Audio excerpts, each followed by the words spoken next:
Bonjour à tous, bienvenue pour cet atelier technique E2SEC, système embarqué et communicant. Pour nous, c'est l'occasion de présenter lors de cet atelier les sujets relatifs à l'introduction de l'IA dans les systèmes embarqués et les différentes composantes que cela implique du point de vue de son intégration. On va vous présenter également à ce titre un retour d'expérience sur un projet tenu et mené par l'OCRE, donc le projet LOCRE, pardon, Nexio, qui sera présenté en fin de séance. N'oubliez pas de poser vos questions à l'occasion de cet atelier. On essaiera d'y répondre au fil de l'eau, donc sur chaque séance. Sinon, pour les questions qui n'auront pas été traitées, elles seront abordées de manière différée. Et surtout prenez ces messages qui sont ici l'occasion pour nous d'introduire les thématiques de l'IA dans l'embarqué. Marc, je te laisse la parole. Oui, tu peux passer sur la place suivante, s'il te plaît. Donc effectivement, ce que l'on va vous proposer, c'est d'analyser un petit peu l'impact de l'IA dans les fonctions, on va dire, d'aide au pilotage et dans les relations que l'on peut avoir entre les humains et les systèmes et l'impact que ça peut avoir au niveau des plateformes, puisque je vous rappelle quand même que nous allons traiter sur le point de vue E2SEC. Donc E2SEC, c'est système embarqué communicant. Le périmètre de SEC, justement, sur la planche suivante, donc je ne vais pas vous la détailler complètement. Merci. Donc tu peux passer ça. Ah oui, pardon. Ça, c'est effectivement l'ensemble de ce que l'on vous propose dans un premier temps, périmètre, acteur et les axes prioritaires. Ensuite, l'impact de l'IA, on va le traiter sur l'aspect mobilité, donc vu sur l'aspect aéronautique, vu sur l'aspect automobile, puisque comme vous allez le voir, l'IA vient toucher en fin de compte ces deux domaines.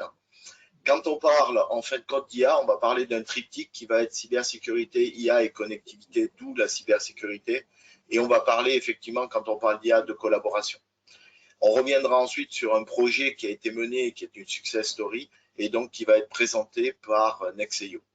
Et puis on finira par un plan d'action et une conclusion où on vous montrera un petit peu ce que l'on va mettre en place pour 2021-2022 en espérant effectivement que, je dirais, tous les problématiques liées à la Covid-19 soient derrière. Sur le périmètre, si tu peux passer, donc sur le périmètre, comme vous pouvez le constater, le périmètre de SEC est très riche. En fin de compte, on va plutôt regarder ça sur l'aspect système, sur l'aspect équipement embarqué. Et on va justement regarder, en fin de compte, on a choisi l'IA et on va regarder effectivement quel est l'impact de l'IA sur ce périmètre-là. Sachant que le périmètre de SEC est beaucoup plus large que ça, il touche bien évidemment tout ce qui est électronique de puissance, tout ce qui va toucher les exigences qui sont associées au développement et également à la maintenance derrière, tous les capteurs, les actionneurs. On parlera également de communication et de réseau puisque c'est un des points importants. L'Internet des objets qu'on aurait pu effectivement lier également avec la partie capteur. Et puis, bien évidemment, les plateformes et le domaine complet qui va toucher à la fois ce qui est plateforme au sol et plateforme embarquée. Et puis, il y a une petite technologie pour laquelle on proposera effectivement un webinaire dédié qui est vraiment toute la technologie quantique, tout ce qu'on peut faire avec le quantique. Tu peux passer à la planche suivante, s'il te plaît, Louis. Oui, donc ici, on vous présente, donc pour rappel et pour mémoire, hein, E2SEC, une communauté composée de tous les acteurs en fait du territoire et au-delà, hein, national également, voire européen, avec 17 grandes entreprises, 125 PME PMI et 6 centres de formation et 6 centres instituts de recherche. Donc c'est la plus grosse communauté pour Aerospace Valley. Donc on s'appuie quand même sur une compétence clé au niveau donc des systèmes embarqués. Et ce point-là, pour nous, doit nous permettre d'identifier et de mettre en œuvre des actions sur le long terme pour aborder cette nouvelle phase qui a été présentée à l'occasion du mot d'introduction de ces Digital Days. Donc voilà, donc c'est surtout une communauté animée par les membres et pour les membres. Donc bienvenue à l'occasion de cet atelier. Je te propose de commuter, de passer à la suivante.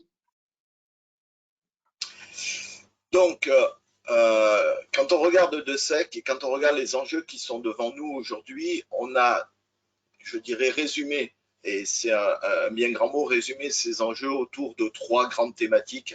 La première thématique, c'est effectivement la transition numérique et l'intégration, on va dire. Je ne veux pas parler de digitalisation à ce niveau-là, je veux bien parler de transition, c'est-à-dire comment est-ce qu'on va passer d'un système qui est un système automatisé aujourd'hui à un système autonome. Quel est en fin de compte l'impact que ça va avoir à la fois sur l'aspect mobilité, sur l'aspect sécurité. Et puis bien évidemment, comme vous le savez tous, le COVID-19, la COVID-19 pardon, a mis en exergue effectivement tout ce qui était, je dirais, transition écologique, qui n'est plus un simple vœu pieux, mais qui est vraiment rentré maintenant à la fois dans tout ce qui est domaine, on va dire, de circulation, que ce soit le domaine de circulation terrestre, aérien ou autre. On peut passer sur la planche suivante, s'il te plaît. Voilà. Et en fin de compte, sur cette planche-là, c'est, je dirais, un petit peu le fil rouge de la présentation que vous allez avoir. Ce qui est important, c'est bien comprendre que quand on va parler d'intelligence artificielle, l'intelligence artificielle, on peut l'avoir à deux niveaux. On peut l'avoir à un niveau qui est complètement qui va être plutôt au niveau des senseurs et qui va aider à l'extraction d'informations pertinentes. Et là, c'est un système qui est un système automatisé, je peux le dire comme ça, c'est-à-dire qu'il n'y a pas de décision prise, c'est simplement de l'aide à la fonctionnalité, où on peut voir l'IA comme étant une aide réellement au pilotage ou une aide à la prise de décision. Et dans ce cas-là, il faut considérer l'IA comme on considérerait un copilote. C'est-à-dire qu'on a non plus un copilote humain, mais un copilote artificiel. Et ce copilote artificiel, on va dialoguer avec lui. Donc, quand on est amené à dialoguer avec quelqu'un, on est amené à lui déléguer des activités. Et si on délègue des activités, on délègue également de la prise de décision. Et on va voir effectivement que cet aspect-là, qui est un aspect clé et majeur dans l'introduction de l'IA. Si on parle d'introduction d'IA, si on parle effectivement de collaboration, on ne peut pas parler de collaboration si on n'a pas une connectivité permanente entre le sol et le bord à travers différents types. Ça peut être du satellite, ça peut être de la 5G, ça peut être autre chose. Et l'objectif, effectivement, c'est garantir un niveau de service permanent qui permet de s'assurer du bon fonctionnement du système dans toutes ses phases de vol. Et bien évidemment, à côté de ça, il faut qu'on connaisse l'état de la situation et l'état de la situation pertinent. C'est-à-dire qu'on n'a pas besoin d'avoir, en cas de problème ou autre, on n'a pas besoin d'avoir la remontée de toutes les alarmes. Ce qui est important, c'est de connaître quelles sont celles qui sont pertinentes et comment, à partir de ces informations pertinentes, je vais renvoyer une image, on va dire, filtrée vers le pilote pour le décharger, le déstresser et l'emmener à être focalisé vers la tâche principale à résoudre. Et donc ça, c'est ce qui va nous servir de fil rouge, à la fois sur l'aspect autonomie et sur l'aspect collaboratif et sur l'aspect cybersécurité. Et nous allons maintenant laisser la parole, donc si on passe à la planche suivante, à Monsieur Christophe Grabreau d'Airbus, justement pour voir l'impact de l'IA sur le domaine aéronautique. Très bien, merci beaucoup. Donc, je suis Christophe Gabreau d'Airbus. Je vais donc vous parler un petit peu de l'intelligence artificielle au cœur de l'aéronautique. Alors, d'un point de vue de la standardisation, alors d'abord, vous devriez bien excuser un peu mon franglais parce que je vais utiliser des termes un peu anglais. On a toujours du mal à les franciser. Donc, je m'en excuse par avance. Donc en fait, d'un point de vue standardisation, l'AI est au cœur donc des systèmes aéronautiques, enfin les futurs systèmes aéronautiques qui le contiendront, parce que l'AI va probablement révolutionner effectivement tous les produits et tous les services que l'on a l'habitude de produire dans les sociétés de l'aérospatiale. Si on revient donc 2 ans en arrière, on a anticipé évidemment toutes les pressions commerciales qu'il pouvait y avoir autour de ça. Il y avait donc une urgence au niveau de la régulation et donc de faire émerger de nouvelles normes qui pourrait rendre acceptable l'usage de l'intelligence artificielle au cœur de nos systèmes aéronautiques. Donc, en réponse de ça, en fait, deux groupes se sont créés de chaque côté de l'Atlantique, et c'est un petit peu leur histoire, leur objectif, leur résultat aussi que je vais vous parler maintenant. Voilà, alors beaucoup de choses sur cette slide, simplement pour vous dire que le groupe aujourd'hui, donc c'est un groupe joint, hein, on s'appelle donc le groupe Working Group, le 114 côté Eurocae et le G34 côté SAE. Ces deux groupes se sont joints pour produire un premier standard, le premier standard qui va être donc développé sur tous les aspects certification et approval des produits aéronautiques basés sur la technologie IA. Alors, le scope de notre standard va être tout l'écosystème aéronautique, donc que ce soit la partie sol, la partie aérien, la partie traffic management entre les deux, pour tous les aéronefs, qu'ils soient pilotés par des humains ou non. Alors, ce groupe, comme vous le voyez sur le slide, il a grossi très rapidement. On est plus de 500 ingénieurs hein, si on joint les deux listes de participants. Une large variété hein, d'industriels. Hein, on y retrouve effectivement tous les grands noms de l'aéronautique mondiale. Mais aussi les équipementiers, les fournisseurs de services d'air navigation, pardon, des aéroports, etc. Il y a vraiment beaucoup de monde, donc il y a des grands noms, mais qui travaillent aussi avec des sociétés plus petites en bonne intelligence. Voilà. Alors, voilà, je suis un peu perdu. Alors, quelles sont nos contraintes concernant l'IA, pardon. Eh bien, les contraintes, elles viennent par exemple, sur le champ européen, c'est vrai aussi côté américain, mais côté européen, elles viennent notamment des guidelines éthiques donnés par l'Europe. Donc, ces guidelines ont été cascadés en termes d'exigences jusqu'aux spécifications sur la partie certification, donc, et donc traduit par le HASA, donc l'agence européenne qui régit l'aéronautique et la certification, et qui était traduit par un ensemble de ce qu'ils ont appelé des building blocks, donc un ensemble de blocs, et dont le principal est l'analyse de trustworthiness, donc la confiance que l'on peut avoir dans l'intelligence artificielle. Comment la développer, comment la démontrer. Et voilà, donc ça a été principalement axé là-dessus. Donc ça traduisait un ensemble de guides éthiques que vous pouvez lire là sur le côté. Donc c'est un ensemble de 7 thèmes. Mais en fait, évidemment, l'ensemble de ces thèmes ne sont pas complètement adressables par nous. Alors, en fait, ça se traduit surtout par les 3 blocs jaunes qui sont sur le côté. Donc, une partie learning assurance, ça veut dire on va essayer de mettre de l'assurance dans la conception de nos systèmes, ce qu'on fait déjà, mais une assurance qui va être orientée sur l'aspect learning, donc l'apprentissage des logiciels. Une partie explicabilité aussi qu'on va devoir mettre, et ça c'est nouveau, c'est quelque chose qui n'existe pas aujourd'hui. On va devoir expliquer un petit peu le fonctionnement. Alors ça va dépendre un petit peu de l'utilisateur, mais on va devoir donner un peu plus d'informations sur pourquoi certaines prédictions sont prises. Et enfin, évidemment, ça va amener des risques safety peut-être supplémentaires, et donc on va devoir mitiger ces risques. Alors, comment on s'interface avec l'existant? C'est un petit peu le symbole le message de cette slide. On arrive dans un monde aéronautique de développement qui est déjà très normé à tous les niveaux. Là, vous avez les trois niveaux principaux, donc le niveau système, le niveau modèle et le niveau item, donc le niveau composant hardware ou composant logiciel. Donc on va s'insérer. Alors sur la gauche, vous avez ce qui existe aujourd'hui, et nous, on va venir, c'est un petit peu ce qui est exprimé sur la partie droite, on va venir s'insérer dans ces standards existants entre les aspects système ou système de système, hein, qui permettent de développer des systèmes complexes dans l'aéronautique, ou le sol d'ailleurs, hein, puisque les standards référencent les deux. Donc on va être entre les systèmes de systèmes et puis le niveau le plus bas, le niveau composant. On va venir donc s'insérer au milieu parce que ça va être des modèles qui vont être designés, qui vont être conçus et qu'on va devoir implémenter au sein d'items existants.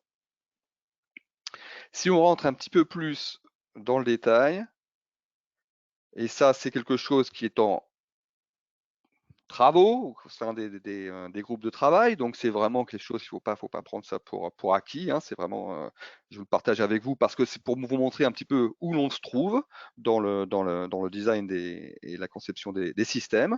Donc vous avez les 3 niveaux d'engineering, l'aspect système, l'aspect sous-système et puis l'aspect item, et au milieu une boîte jaune, voilà, qui exprime en fait qu'on va devoir insérer un life cycle, donc une façon de concevoir le machine learning, parce que en fait l'autre standard, et on va le voir, va s'orienter très probablement pour sa première issue sur l'aspect machine learning uniquement.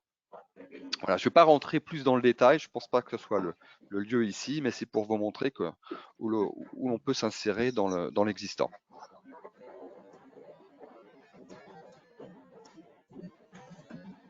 Alors, notre roadmap, alors comme vous pouvez le voir, s'inscrit un petit peu dans la durée parce qu'effectivement un standard c'est quand même assez long à sortir.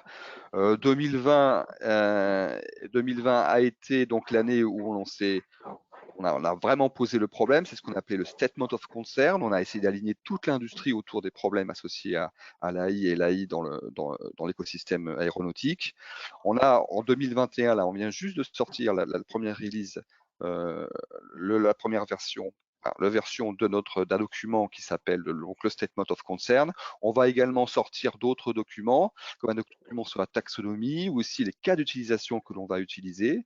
Et donc, comme ce que je disais, le premier standard va être vraiment un standard qui va être basé sur le machine learning, la conception d'algorithmes à base de machine learning, et pas n'importe quel machine learning, le offline machine learning, ça veut dire celui qui est, enfin, on va apprendre les algorithmes au sol, évidemment, les figer avant de pouvoir les embarquer. L'issue 2, qui serait prévue un petit peu plus tard, donc, devrait adresser d'autres technologies AI.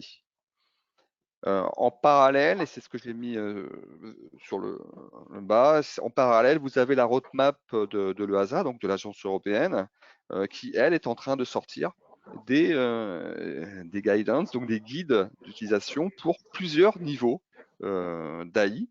Elle décrit 3 niveaux d'AI et nous sommes pour l'instant évidemment donc elle vient de sortir le premier guide sur le niveau 1. Et les niveaux 2 sont pour plus tard, un petit peu en parallèle aux standards que l'on va sortir de notre côté. Alors, nous ne sommes pas tout seuls, évidemment, à travailler sur ces sujets-là. En particulier, on va essayer de ne pas réinventer tout ce qui existe déjà. Donc, on va se lier, et puis en gras, vous avez les liaisons actives, donc on va se lier avec d'autres groupes de travail, évidemment de l'EuroCAE sur les aspects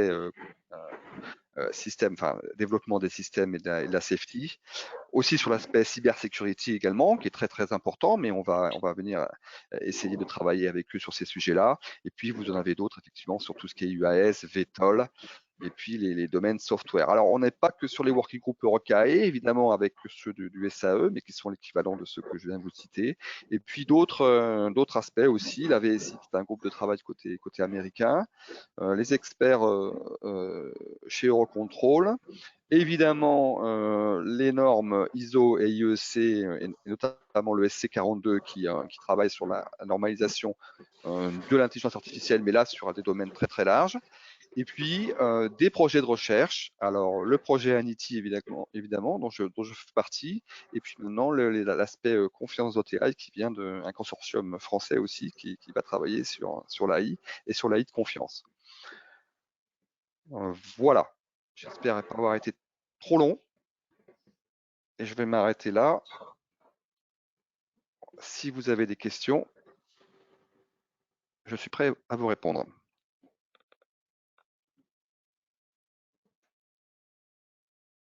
Donc, pas de questions pour le moment sur le chat, sur le site. Donc, on propose à ce moment-là de poursuivre les présentations. Donc, on va introduire maintenant l'IA dans le segment automobile avec une présentation de messieurs Kamal et Flébus.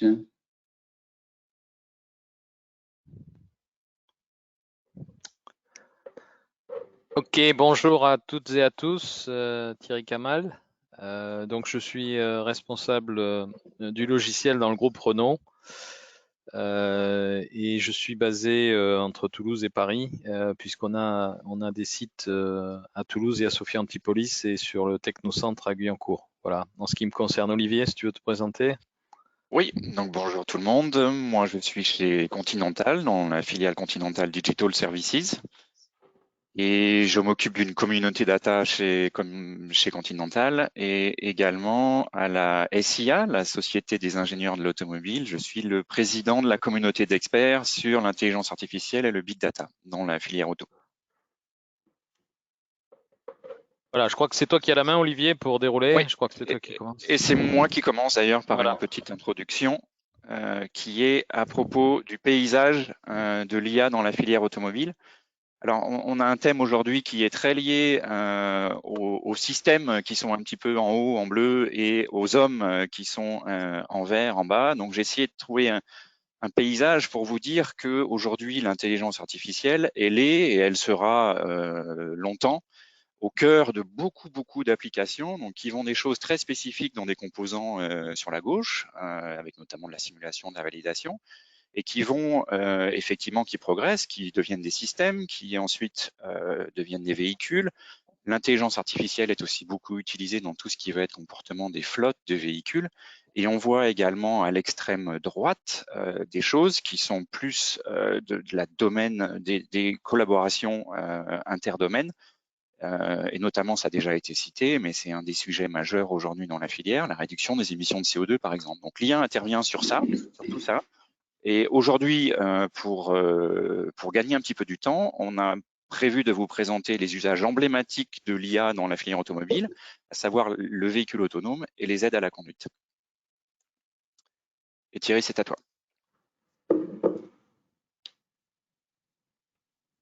J'étais en mute. Donc oui, on va vous parler un petit peu d'un exemple de véhicule autonome ou d'aide à la conduite et où on applique l'IA et aussi le big data quelque part pour développer cette technologie. Donc déjà, dans un système autonome en fait ou au moins semi-automatique, le déploiement des fonctions de véhicules autonomes va se faire selon deux axes progressifs.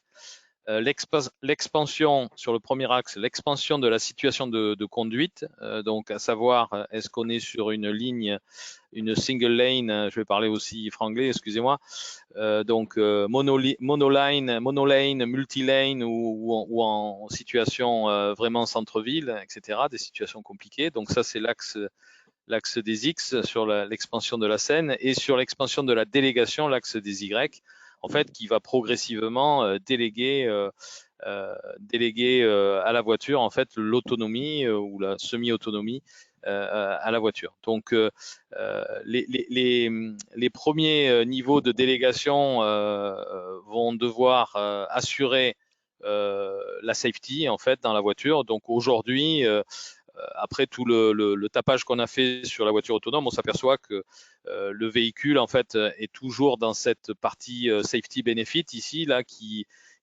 permet, si vous voulez, de donner un peu d'autonomie à la voiture quand on est dans une situation critique et où la voiture prend les commandes en fait sur le chauffeur pour se sortir d'une situation critique ou sur un risque d'accident. Et en fait, quand on passe dans la partie verte sur le haut, on rentre, si vous voulez, dans une situation de conduite autonome et donc là on est plus dans des niveaux 4 ou 5 comme on appelle dans notre jargon et qui nécessite une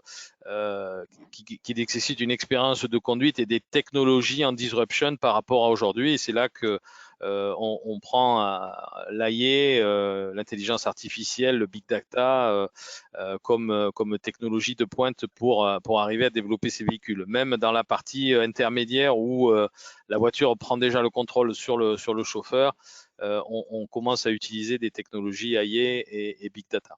Voilà. Donc on va passer à la slide suivante. Donc là, vous voyez la chaîne classique en fait pour développer un véhicule semi-automatique ou autonome. Donc on a bien sûr des capteurs qui sont des capteurs qui sont tout autour du véhicule, qui sont déposés autour du véhicule.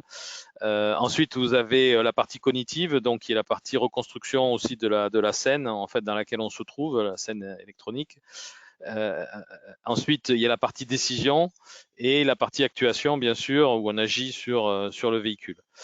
Donc, pour développer ces véhicules autonomes, la technologie doit être modulable selon, encore une fois, les niveaux de délégation dont j'ai parlé tout à l'heure, que ce soit en délégation et des situations de conduite. Donc, une décomposition classique selon les axes de décomposition système et les différentes pièces plateforme.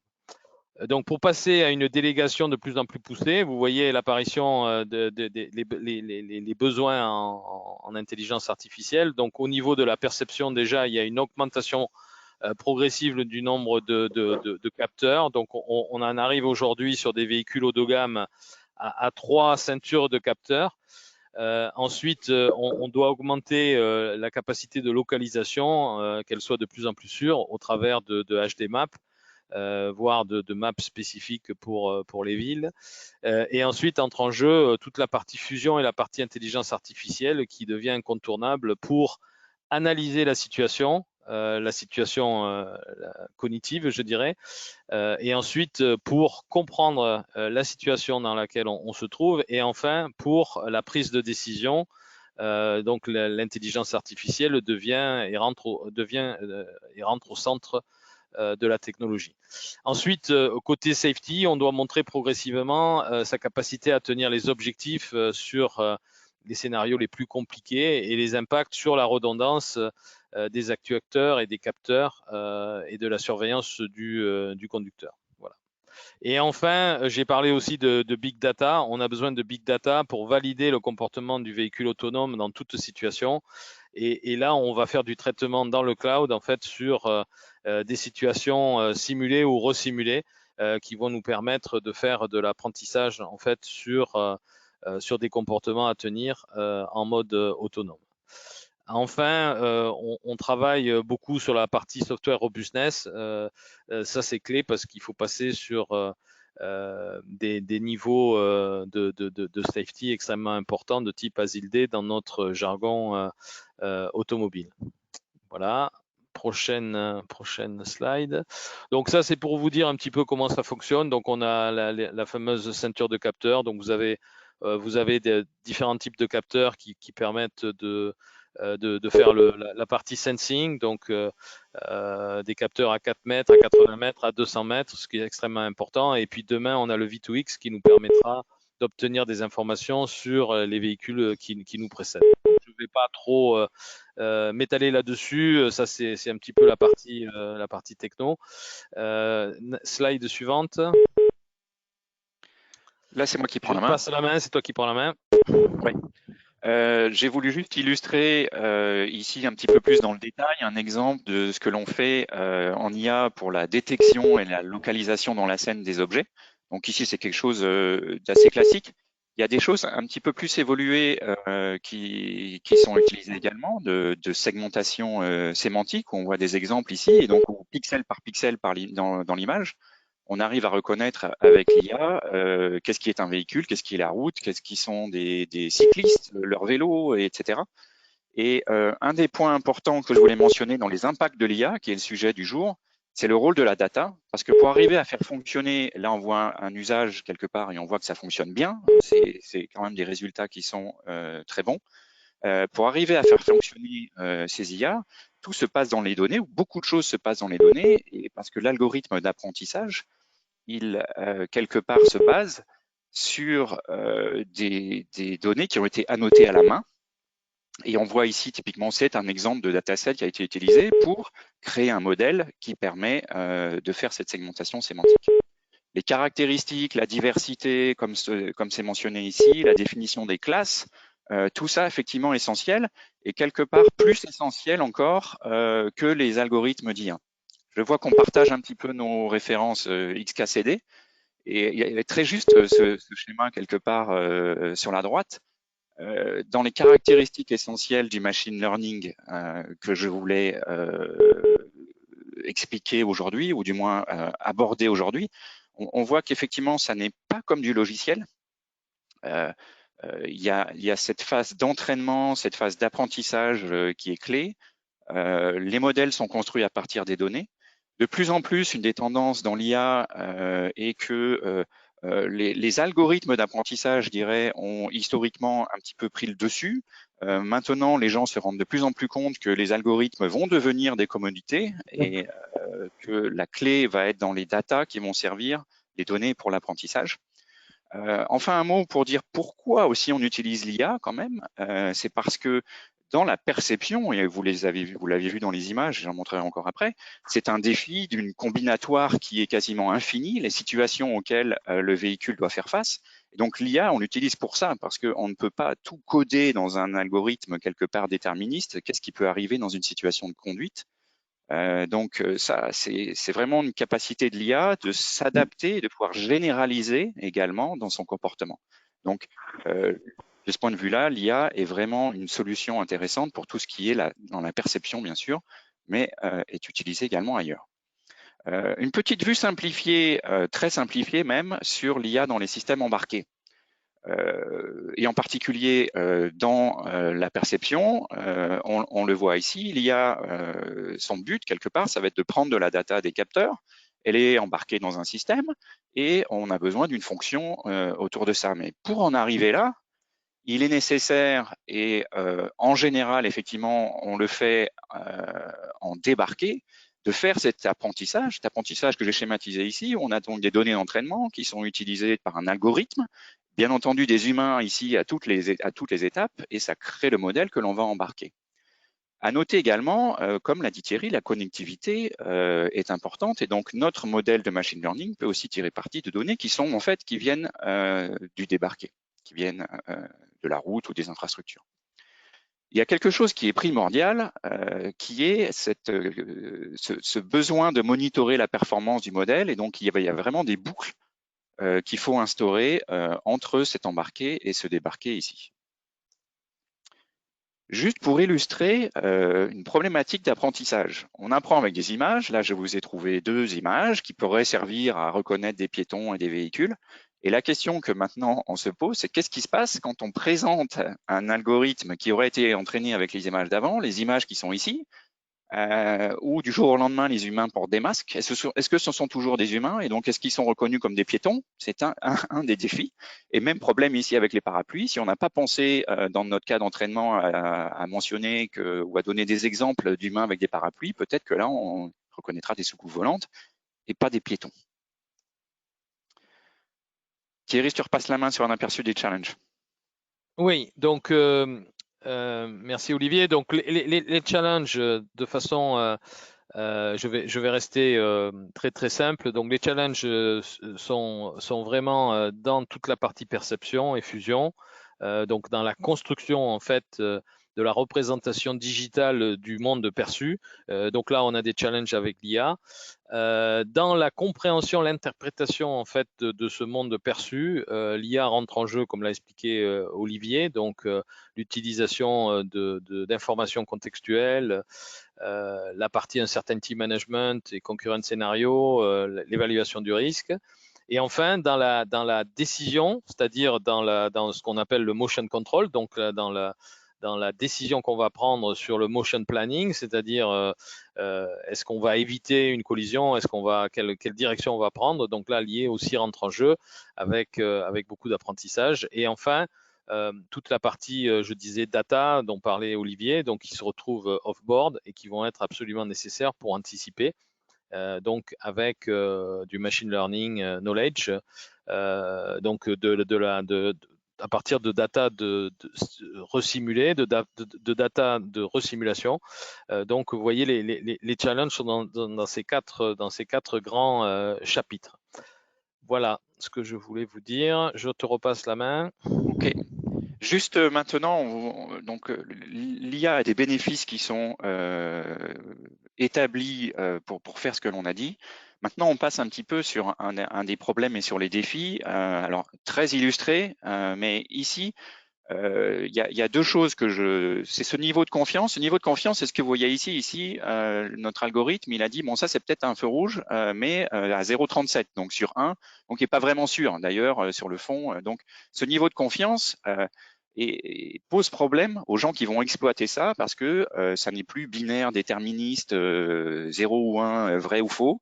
Il y a des choses où il y a un niveau de confiance qu'il faut prendre en compte.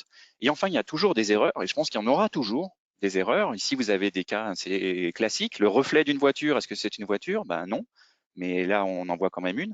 Et puis, on peut confondre les piétons et les cyclistes. Quelque chose encore qui est lié également à un risque aussi éventuellement cyber, ou en tout cas des attaques quelque part, ou de la robustesse. Des cas aussi qui sont assez connus, vous les connaissez peut-être déjà, mais ce cas ici où on a une image et donc on ajoute une perturbation ici, et la perturbation est amplifiée d'un facteur 10, donc en fait elle est invisible, la perturbation. L'image de droite ici, vous la voyez vous la même que l'image de gauche, mais un algorithme de détection, il dirait qu'à gauche il y a un bus et à droite c'est une autruche. Et en fait, on peut ingénierer quelque part la perturbation de manière à lui faire reconnaître n'importe quoi. Donc il y a une sorte de faiblesse de ce point de vue-là, un manque de robustesse qu'il faut intégrer et qui est assez inhabituel dans les systèmes embarqués. Et enfin, un exemple encore un petit peu plus marquant, parce que bon, ce bruit-là, il faut quand même, il faut y aller quoi, quelque part. Mais juste en collant 4 autocollants rectangulaires sur un panneau stop, on arrive à faire tromper l'algorithme et il reconnaît plus un stop, mais une limitation de vitesse à 45, ce qui est embêtant quand même. Thierry, rapidement, peut-être un petit mot sur le côté vraiment hardware? Merci Olivier. Oui, juste un petit mot pour vous dire que bien sûr le véhicule autonome ou le véhicule semi-autonome en fait s'appuie beaucoup sur un besoin de SoC, de système on chip extrêmement puissant et compatible aux exigences en fait de l'autonomie. Donc c'est un compromis en fait sur 3 axes entre l'efficacité énergétique en fait de ces composants, la puissance de computing et la portabilité au niveau software et la programmabilité. Donc nous avons des systèmes on chip qui sont de plus en plus performants aujourd'hui dans l'industrie, avec des gravures de l'ordre de 7 à 5 nanomètres en fait, qui permettent de rester sur des contraintes coûts qui soient raisonnables, je dirais. Donc dans ces systèmes on chip, on a besoin en fait de multitasking, donc sur les différents cœurs que vous trouverez dans le système on chip, c'est par définition des multicœurs. Nous avons besoin de DSP, nous avons besoin de GPU, donc pour toute la partie computer vision dont je parlais tout à l'heure. Nous avons besoin aussi de GPU et d'hardware accélération pour tous les réseaux neuro qu'on va devoir mettre en place pour l'AI, et bien sûr des I/O assez large bande en fait pour satisfaire les besoins technologiques de l'autonomie. Voilà, donc l'architecture de ces SoC est extrêmement importante et donc l'industrie du semi-conducteur joue un rôle extrêmement important en ce qui concerne la puissance de calcul et bien sûr tous les réseaux de neurones nécessaires dans les GPU. Voilà. Voilà, je pense qu'on a débordé un petit peu, mais néanmoins, voilà une conclusion un petit peu écrite. De nombreuses applications, donc l'IA est partout. On utilise l'IA parce que c'est des choses qu'on ne pouvait pas faire avant, qu'on arrive à faire avec l'IA. Dans la catégorie impact, à retenir en tout cas du message qu'on voulait faire passer, effectivement des impacts sur l'ingénierie, ça a déjà été dit, mais je le redis, et je pense des impacts assez profonds. Des projets de recherche qui sont nécessaires pour résoudre les problèmes dont on a fourni quelques illustrations. Et effectivement, l'ingénierie l'ingénierie, je pense, du système embarqué a quand même besoin de s'adapter, pour faire court. Et voilà, c'est fini. Alors, je vois qu'il y a une question. Merci beaucoup. Il Oui, y a effectivement une question qui a été posée qui est la maintenance prédictive est-elle un axe totalement séparé vis-à-vis de l'autonomie ou bien utilisez-vous la compétence acquise sur le premier point, qui est moins critique, pour gagner en compétence sur la confiance dans les modèles? Alors, je suis pas sûr d'avoir bien compris la question sur la maintenance prédictive. Effectivement, c'est toujours basé sur une observation quelque part. On observe l'objet dans son utilisation, dans ses opérations, et on apprend un modèle, et ce modèle permet de détecter. Donc, effectivement, il y a une boucle dans les opérations, le développement, de ce point de vue-là. Je ne sais pas si c'est une bonne réponse à la question. Oui, c'est-à-dire, en fin de compte, est-ce que vous l'utilisez, est-ce que pour vous, c'est indépendant de, je dirais, la partie autonomie que vous avez mis en œuvre sur la… Voilà, il y a ces deux, cette question-là, c'est indépendance ou pas indépendance de la partie maintenance vis-à-vis de la partie autonomie et algorithmique mis en œuvre. Ouais, sur le véhicule, oui, je pense qu'il y a une indépendance entre les deux. Je ne sais pas ce que Olivier, je te laisse complémenter. Oui, c'est ce que j'allais dire. Je pense que toutes les applications sont indépendantes en fait, et en tout cas nécessitent une approche spécifique. Là où il va y avoir éventuellement de la mutualisation, c'est dans les données, parce que et dans la boucle de simulation, on va aussi pouvoir faire des tests, mettre au point un système de conduite autonome. On peut, Tesla le fait, ils appellent ça le shadow mode, d'autres le font aussi. On peut prendre un système qui n'est pas encore, on va dire, fini de développer, on le met en opération, mais il est désactivé, donc il ne sait pas agir, et on observe son comportement, et à partir de cette observation, on va en développer un meilleur. Donc c'est au-delà du côté maintenance préventive, mais c'est également le même mécanisme d'observer quelque chose dans les opérations réelles pour faire une boucle de feedback vers la conception. Merci à tous les deux. On va maintenant passer sur un autre sujet au-delà de la confiance et la sécurité, et plus précisément la cybersécurité. On va donner la parole à Jean-François Pouilly, donc de la société EasyIT, pour présenter ce sujet. Merci. Bonjour à tous. Jean-François Pouilly, donc société EasyIT. Je vais animer une présentation sur la partie cybersécurité. Je travaille au sein d'EasyIT sur le secteur aéronautique, défense, spatial, télécom, IT et aussi export. Je vais essayer de faire la transition avec ce qui a été dit précédemment. Donc la cybersécurité, avant d'en parler, on parlait d'une notion qui s'appelle la safety. Alors ça a été mentionné précédemment. Dans le domaine de l'aéronautique, on entend souvent aussi le mot sécurité, mais qui est rapporté à la safety. Donc la safety, c'est une aptitude à fournir une fonction dans un environnement donné, dans un intervalle de temps donné. Donc on parle plutôt ici de science de la défaillance, faire en sorte que l'on rend le service donné avec un taux de disponibilité. Donc on est vraiment à l'intérieur du système. La cybersécurité, c'est plutôt des phénomènes, des événements qui vont arriver de l'extérieur. Et ici, on va essayer de protéger l'intégrité des données. On parle généralement de cybercriminalité, cyberattaque. Donc, on va essayer en fait de perturber votre système. Donc aujourd'hui, on va regarder ça d'un point de vue, je dirais, management. On ne va pas faire trop de technique. On va regarder le système embarqué et aussi le système débarqué, puisque ça a été aussi mentionné précédemment. Donc, le couple système embarqué, système débarqué, puisque beaucoup de systèmes maintenant embarqués communiquent avec des systèmes débarqués qui ne répondent pas tout à fait aux mêmes règles de conception. Donc, pourquoi faire de la cybersécurité? On peut se poser la question. Alors, en 2016, la cybersécurité aura coûté quelque chose comme 600 milliards de dollars aux entreprises, toutes confondues, tout type confondu, bien sûr. On estime qu'en 2021, elle va coûter dans les 6 trillions de dollars aux entreprises. Donc, la bonne nouvelle, c'est que vos applications ont de la valeur, puisqu'on essaie de les attaquer. Ceci étant, ça a quelques inconvénients.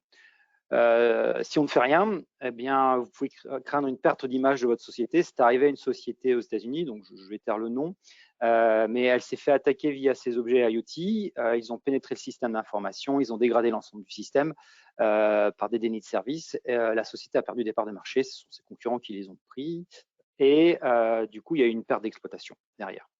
Il peut y avoir aussi des préjudices à des tiers. Donc là, je citerai pour exemple la pompe à morphine qui a été hackée directement, qui était connectée au réseau Wi-Fi de l'hôpital. Et donc là, clairement, on peut engendrer des dégâts sur des tiers et avoir des dommages et intérêts à assurer. On en arrive aussi sur l'impact sur les actifs de l'entreprise.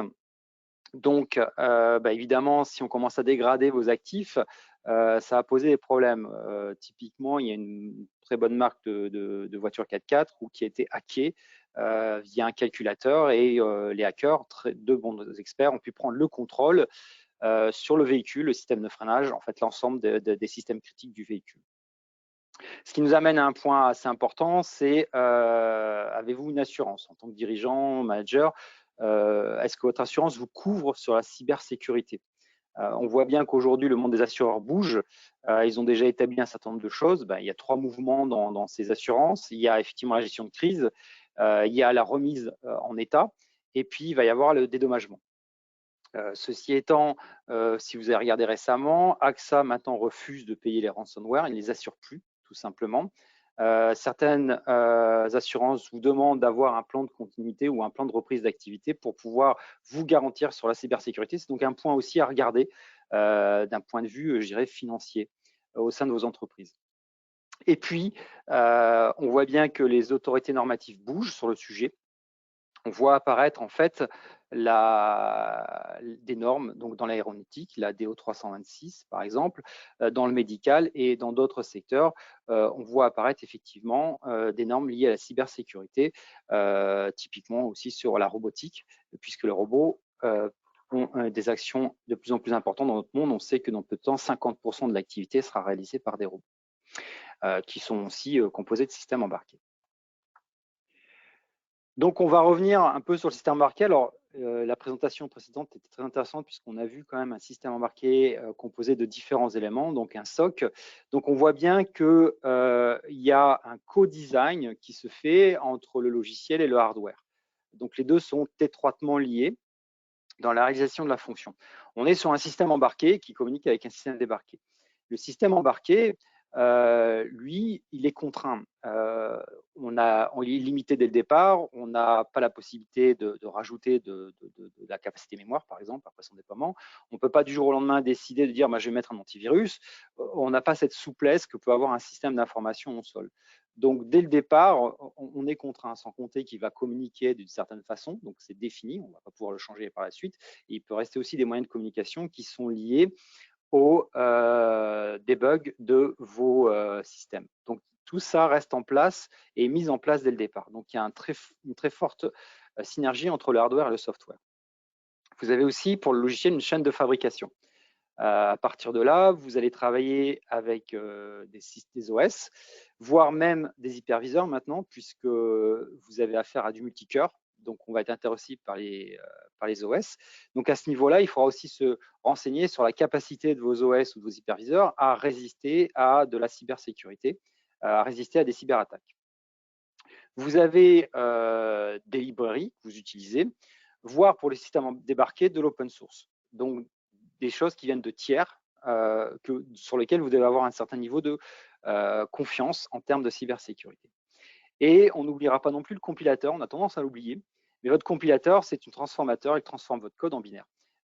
Il s'est aperçu précédemment que certains compilateurs, enfin en tout cas un, généraient du code qui générait des failles. En fait, le code source ne contenait pas de faille de cybersécurité, alors que le code généré en binaire contenait une faille de cybersécurité. Donc, vous allez devoir aussi monter votre niveau de conscience au niveau de votre compilateur. Donc, tout ça, il faudra en discuter avec vos équipes pour s'assurer que tous ces niveaux ont été pris en compte. Et comme je l'ai dit précédemment, il y a de la communication. donc vos systèmes embarqués communiquent avec des systèmes débarqués et voire vous faites des mises à jour de vos systèmes embarqués. Donc ce qui se passe, c'est quand on fait une mise à jour, on a besoin de communiquer et la mise à jour, il faut s'assurer aussi que c'est une bonne mise à jour. Typiquement, je vais revenir à mon exemple du véhicule 4x4 qui s'est fait hacker. Il s'est fait hacker parce qu'on est monté à bord du calculateur avec une mise à jour qui n'était pas authentifiable ou authentifiée par le calculateur. Donc, on a pu pénétrer la machine grâce à ça. Ce qui veut dire qu'on va intégrer de nouvelles pratiques au sein de vos développements pour faire face à cela. Alors, il y a effectivement des solutions aujourd'hui, on l'a vu, vous allez pouvoir faire de la crypto, vous allez pouvoir faire de l'authentification à bord pour authentifier les connexions.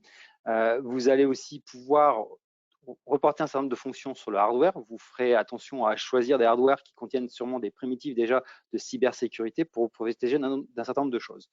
Donc aujourd'hui, on va plutôt zoomer sur la partie développement, la partie logicielle. Comment aborder le sujet? Alors, de manière générale, si on fait le parallèle aussi avec la safety, eh bien très en amont, vous avez l'analyse de risque. Donc, on conseille de regarder votre application, votre système via une analyse de risque orientée cybersécurité.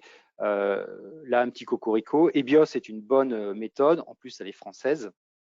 Donc, elle va vous permettre en fait d'analyser et d'échanger avec vos équipes sur les niveaux de risque que vous avez sur l'ensemble du système en termes de cybersécurité. Ça va peut être consacré le legacy, c'est-à-dire le code que vous avez déjà développé, ou bien les nouveaux développements. Il n'est pas rare que certains systèmes s'appuient sur de l'existant.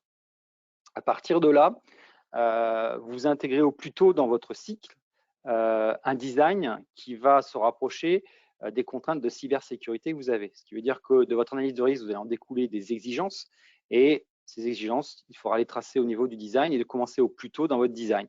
Ce design concernera évidemment ces deux aspects embarqués et débarqués pour assurer cette continuité du niveau de cybersécurité que vous souhaitez.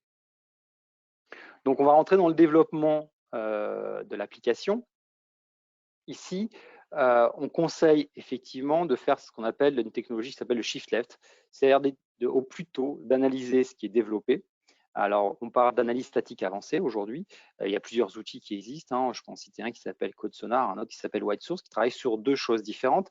C'est analyser vos codes développés en interne et avoir un œil sur les failles qui pourraient être trouvées dans ce code en phase de développement. On n'attend pas ici la phase de test parce qu'on reporte le problème.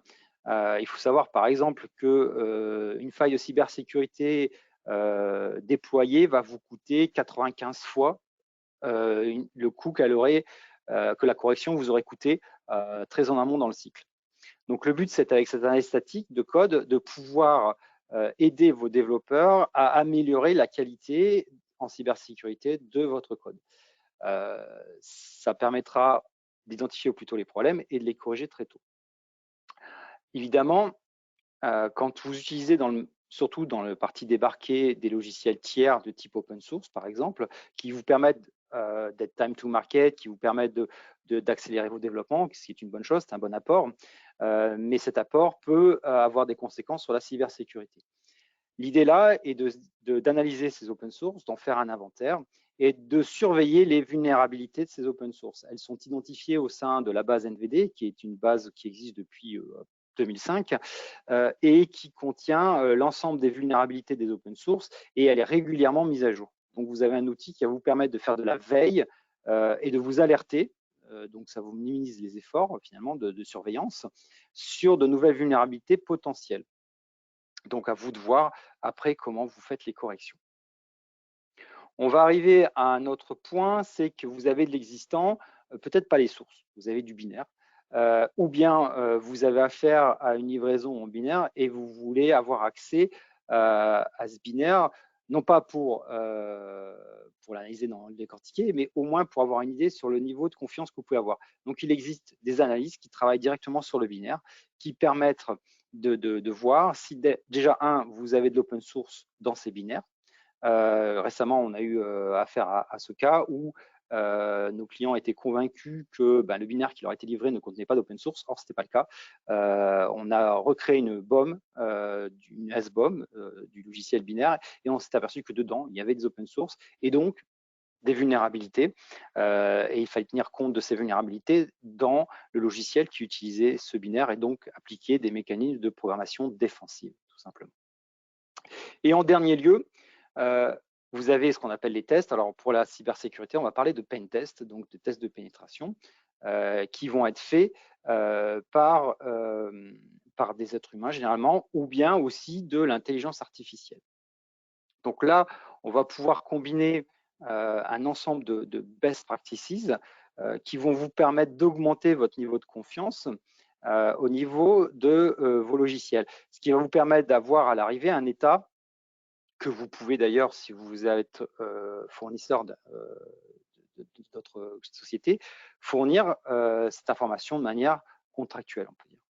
La question qui va se poser, c'est est-ce que vous faites du make, du buy ou vous êtes plutôt en association? Donc make, ça va être assez simple, vous achetez des solutions sur le marché. Make, vous fabriquez vous-même vos solutions. Buy, vous les achetez. Donc, c'est plus simple, c'est plus rapide, et puis elles ont un certain niveau de fiabilité. Et puis, vous pouvez vous associer, par exemple, à des entités qui vont vous faire des audits de code. Je citerai, par exemple, Label Passy, qui sont des sociétés qui ont été labellisées pour pouvoir faire des audits de code en cybersécurité.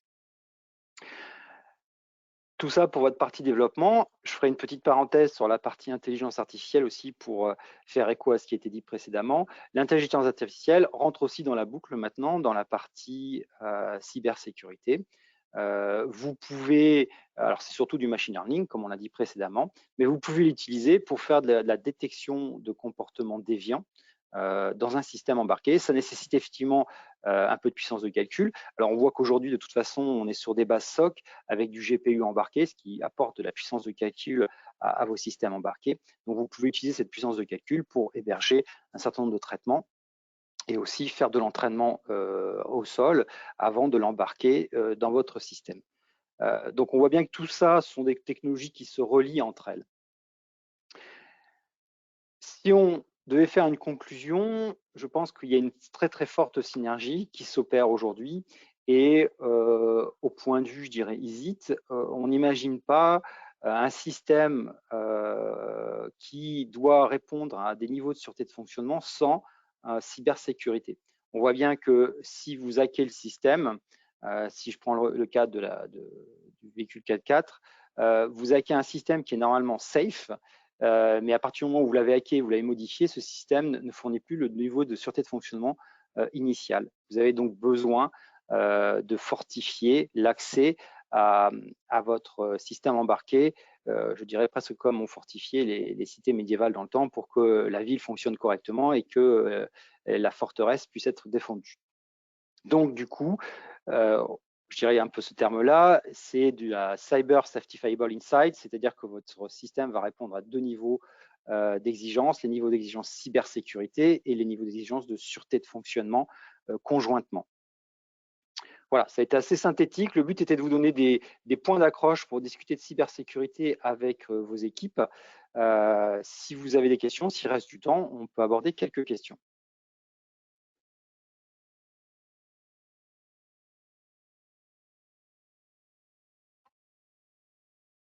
Donc, il n'y a pas de questions posées à ce stade. Donc, donc, poursuivre la présentation. Et je vous propose donc de passer à la présentation donc, de l'approche HAT par Marc Gatti et Guillaume Calvé.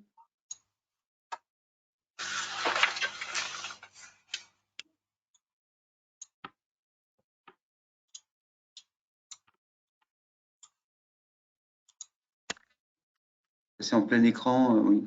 Merci. Ça marche? Ça marche. Bonjour à tous. Guillaume, je te laisse te présenter, je me présente après. C'est la planche suivante. Oui, bonjour. Bonjour à tous. Donc, je suis Guillaume Calvé, je suis ergonome, particulièrement ergonomie cognitive. J'ai une thèse sur les interactions homme-machine et je suis responsable de la R&D de Human Design Group, qui est une société leader en France d'ergonomie et de facteurs humains dans le domaine des systèmes complexes et à risque, avec quasiment 120 personnes aujourd'hui et 40 ans d'expérience.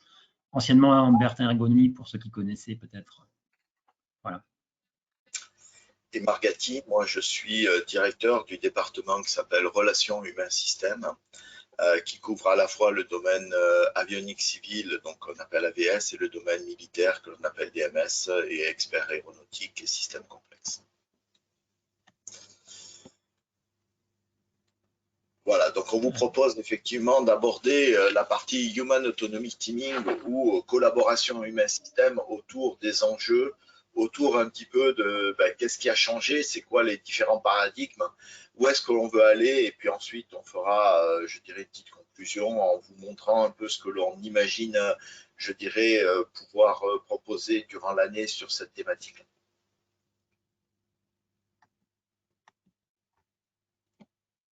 Tu peux passer. Donc au niveau des enjeux, clairement, donc on a fait un focus sur les enjeux de l'aéronautique, mais vous l'avez vu, vous l'avez compris, on a exactement les mêmes enjeux côté automobile. Donc côté automobile, c'est ce qu'on appelle les ADAS. Côté aéronautique, vous avez, je ne vais pas reprendre ce qui a été très bien dit justement sur la présentation qui a été faite par Airbus sur je dirais les travaux avec les hasards dans les groupes de travail, mais effectivement, hormis les dates, ce que l'on peut, je dirais que l'on peut critiquer, puisque bien évidemment, quand ça a été élaboré, on ne parlait pas encore de Covid et d'impact du Covid, mais hormis les dates, on parle bien de 3 phases directes qui sont effectivement des phases dans lesquelles on va commencer à aider l'homme, dans lesquelles on va commencer à collaborer, dans lesquelles on va avoir une collaboration complètement. Et ça se traduit par quoi? Ça se traduit par le fait qu'effectivement, on a. Pourquoi cette collaboration? C'est parce qu'on a une complexité qui a accru. Cette complexité demande justement à avoir une assistance qui soit beaucoup plus augmentée. Et quand on parle d'assistance augmentée, on parle plus d'automatisation. On parle réellement d'un assistant et d'un assistant. Alors après, que ce soit un assistant humain ou un assistant, on va dire virtuel, c'est effectivement là que se pose le problème et on change donc de paradigme.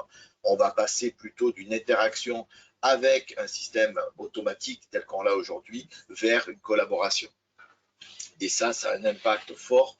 C'est tout ce qui est design de l'interaction, c'est-à-dire comment est-ce qu'on peut repenser un cockpit ou comment est-ce qu'on peut repenser un tableau de bord sur une voiture quand on a un système avec lequel on doit collaborer. Si le système est complètement autonome ou l'humain n'intervient pas, il n'y a pas de collaboration. Dans ce cas-là, le système, on le design comme on veut, ce n'est pas un souci.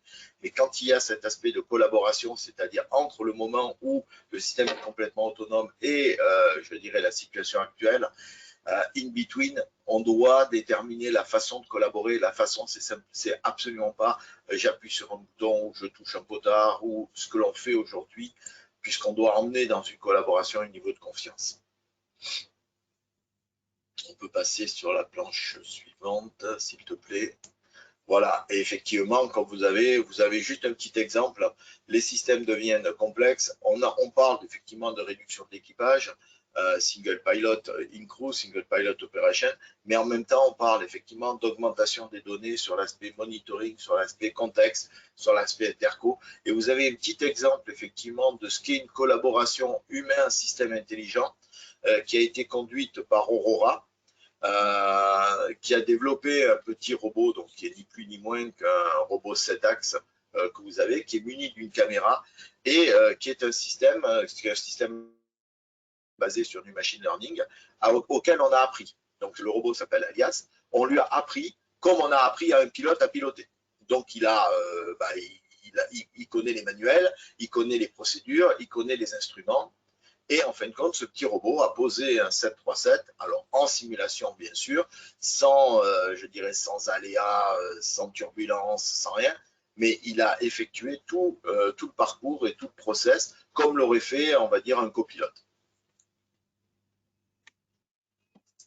Alors,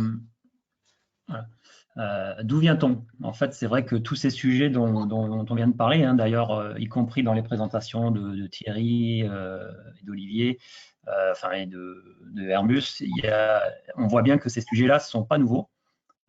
qui a 30 ou 40 ans hein, dans le domaine du facteur humain et de l'ergonomie, de réflexion sur l'automatisation, les méthodes, les problématiques facteur humain liées à l'autonomisation et à l'automatisation.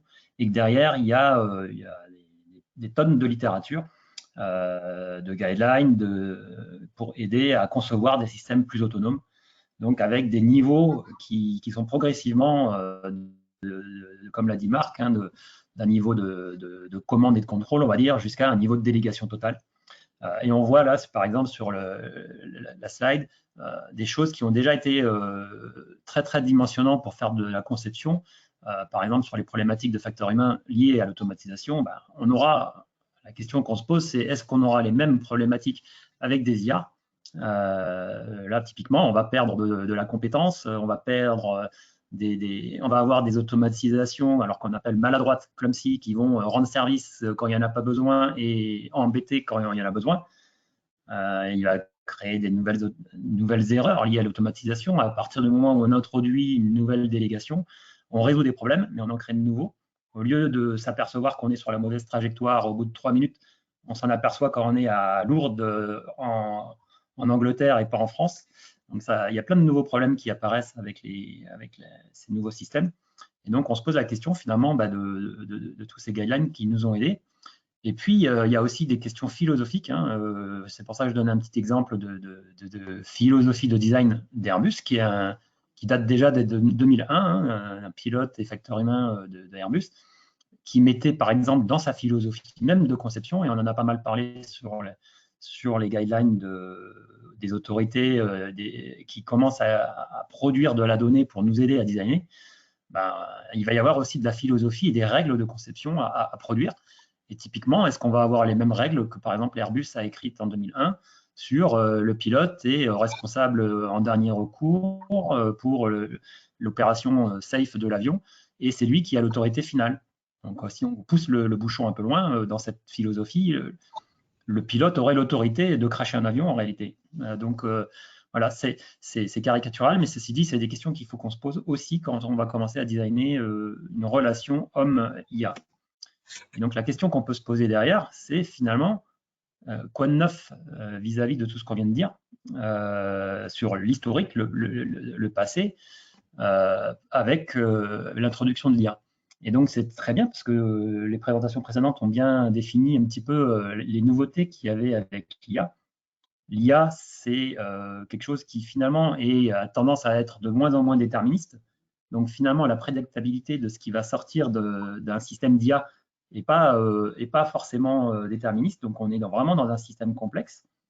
Et derrière, on va, sur ce système complexe, donner une énorme délégation à ce système qui va pouvoir prendre des décisions et donc qui va avoir un niveau d'autonomie, comme on l'utilise ce terme un petit peu abusivement, puisque l'autonomie, c'est ce que je dis ici, c'est le propre de l'humain, c'est-à-dire la capacité de prendre des décisions rationnelles et morales. Est-ce que finalement un système autonome, technique, va être l'équivalent, donc un vrai système autonome? Et donc derrière, ça va poser des problématiques énormes de responsabilité, d'autorité, de comptabilité. Alors en français, j'ai mis redevable, mais c'est la responsabilité juridique qui va avoir des impacts sociaux et organisationnels, éthiques, on en a tous entendu parler. Et puis des questions aussi d'utilisation et d'explicabilité qu'on pourrait résumer avec 2 axes. Hein. Le problème de l'interprétation qui est finalement que l'opérateur, l'humain qui va être en relation avec ce système, comprenne la logique du système. Parce que si c'est une logique complètement incompréhensible, là, c'est impossible entre des humains qui ont des logiques différentes de collaborer. Ce sera la même chose avec un système. Mais au-delà même du système qui a une logique, chaque situation va avoir des paramètres qui sont pris en compte, un diagnostic qui est pris en compte, et puis finalement, tout ce traitement de la donnée, il faut qu'il soit expliqué à chaque fois, dans chaque situation. Donc, il y a aussi la notion d'explication qui est très importante. Voilà. Et puis, Marc va revenir sur la notion de variance dans les flux de communication, ce qu'on appelle la variance dans les flux de communication. C'est ce transfert. Alors, peut-être, Marc, d'ailleurs, je vais te laisser le décrire, puisque derrière, après, il y a la slide avec les illustrations. À la limite, on peut passer, je pense, directement à la slide et je le décrirai sur la slide avec, s'il te plaît. Ouais. Voilà, en fin de compte, ces niveaux-là ont été classés, ça a été présenté lors d'une conférence, on va dire autant. Je pense que tu peux faire avancer de manière à ce qu'on voie la totalité de la slide. Et ça a été décomposé effectivement en 3 niveaux. Le premier niveau qui est ce qu'on appelle le niveau unidirectionnel. Unidirectionnel, ça veut dire quoi? Ça veut dire en fin de compte, l'humain interagit avec un système et le système obéit et réalise ce que l'humain a fait. C'est ce que l'on a aujourd'hui. Même sur un autopilote n'est pas un système autonome, c'est de l'automatisation. Ça va prendre, on va dire, ça va exécuter un ordre, ça va exécuter une action, ça va soulager le pilote sur une tâche donnée, mais dans une fenêtre qui est une fenêtre bien maîtrisée. Et en dehors de cette fenêtre-là, ben, l'autopilote, il se déclenche parce qu'il ne sait pas faire. Le deuxième point, c'est effectivement ce qu'on appelle le bidirectionnel. Et là, on commence à parler alors soit de système autonome, soit on commence à avoir les premiers niveaux d'intelligence, où là, en fin de compte, on a besoin de commencer à collaborer, on a besoin de commencer à expliquer ce que l'on veut. C'est-à-dire que la machine doit comprendre ce que le pilote ou ce que la personne qui lui demande, en fin de compte, de réaliser l'action, elle doit comprendre quelle est l'action qu'elle a à réaliser, elle doit exécuter l'action et elle doit pouvoir remonter les décisions qu'elle a prises dans le même référentiel qui a servi en fin de compte à expliciter l'action. Et c'est vraiment ça qui est difficile aujourd'hui, c'est-à-dire c'est quoi un référentiel qui serait plutôt un référentiel humain. Aujourd'hui, il y a beaucoup de non-dits entre deux personnes lorsqu'on collabore, qui peuvent être de la gesture, de la posture, qui peuvent être du regard, etc. Quand on va collaborer avec un système autonome, la posture n'existera pas, ou alors il faut la décrire différemment, et ça c'est quelque chose, je dirais aujourd'hui, que l'on ne sait pas encore bien faire. Donc il faut trouver un référentiel qui puisse être un référentiel suffisamment haut niveau et suffisamment commun pour que l'homme et la machine puissent justement arriver à une collaboration. Et dans la collaboration, lorsqu'on va vraiment parler de collaboration, là cette fois-ci on va parler de délégation. Et c'est-à-dire qu'à un moment donné, vous allez déléguer une partie, alors on peut déléguer une partie du vol à un système autonome qui va prendre des décisions. Donc, tant que le vol se passe bien, tant qu'on est, on va dire, par tempête de ciel bleu, bah, les décisions qui vont être prises sont des décisions qui sont tout à fait courantes et qui ne génèrent aucun stress. Et dans ce cas-là, il y a, entre guillemets, je vais appeler ça confiance.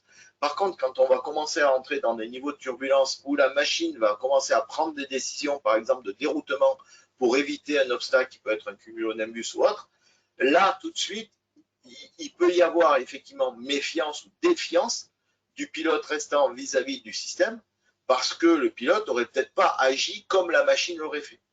Et donc, c'est là où il faut se ramener sur un référentiel mental partagé et sur le fait que il faut que l'on puisse justement arriver à obtenir ce niveau de confiance entre les deux.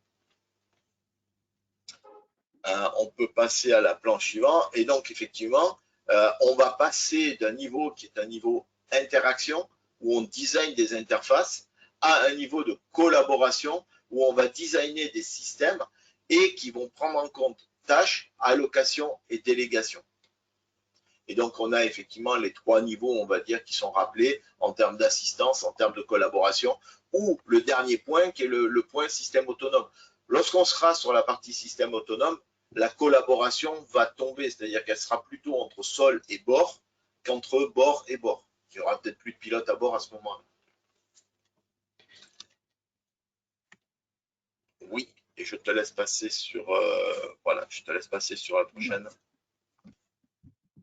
Alors, comme pas mal de monde l'ont rappelé, bah, il y a des roadmaps, il y a des évolutions technologiques, mais bon, on est encore loin du vrai système autonome dont parle Marc. Donc, quoi qu'il arrive, il va falloir designer l'entre-deux.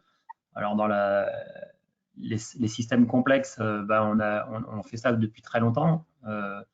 On utilise beaucoup de méthodes. Ceci dit, il y a un long chemin pour arriver là. Et derrière, en fait, on s'aperçoit qu'il y a énormément d'objets de conception. C'est-à-dire que quand on va designer un nouveau système, qu'est-ce qu'on va designer? En fait, il y a énormément de sujets qui vont être l'objet du design. Alors, Marc vient de parler de Human Autonomy Teaming, ce qu'on appelle HAT. Donc ça, en soi, c'est quelque chose qui est l'objet du design. Et juste pour lever une ambiguïté, hein, l'ergonomie, le facteur humain, depuis 30 ou 40 ans, ne s'occupe pas juste de design d'interface. On s'occupe de la relation homme-machine en général, depuis toujours. Le CONOPS, en l'allocation homme-machine, qui soit statique, dynamique, etc., c'est dans le périmètre du design des ergonomes.